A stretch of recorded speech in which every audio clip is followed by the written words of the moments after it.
Alright. Wallets first, then shoes and watches. See, this and many more was the life I ever imagined beyond the four walls of the university. I used to believe there's nothing sweeter than living life in all direction. Well, you might say I'm wrong, but that was my perception right from inception. But then came along an interception, and I can't fully recall if it was a mission or a vision, but the statement was clear, and it said, son, if you ever want to be prosperous, I tell you how. It's not by being a scientist and reacting chemicals with phosphorus. It's by taking the law book serious, not living mysterious. Serving self might be delirious, but it's repercussively deleterious. And so I had to wake up from my bed of lies, because all of my life I was meant to believe there's nothing Clyde couldn't achieve, because his father Muhammad has given him a good education and a solid foundation. But don't take this as a hate speech. There's a particular note I'm trying to preach. And nowadays light comes in different sizes and weight. But before we move forward, I'll have to ask you to wait. Have I told you about the girl who told me she studied Islamic engineering?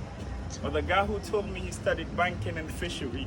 But that's a little way above trickery. See, both individuals thought that it was expedient to lie, and both thought that lying was the only escape from the fact that they wouldn't or haven't experienced graduation. I know myself have said a few lies, probably not more than the size of a fly.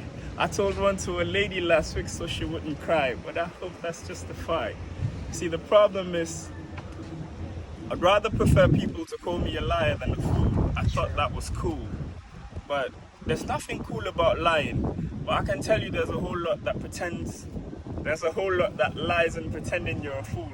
But pretending to be a liar is a lie in itself. There's nothing cool about lying.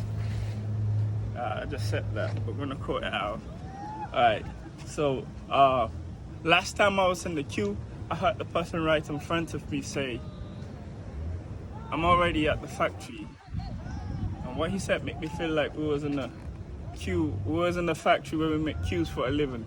But I guess I don't have to tell you that thinking part. It's a lie.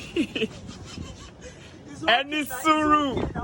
I warned you. Alright. Your blood pressure. What? But then I realized that fear is the primary reason why I do tell lies. So I've decided to live above fear. And I urge you all to live above fear so you don't be a square. Peace. Alright, let's keep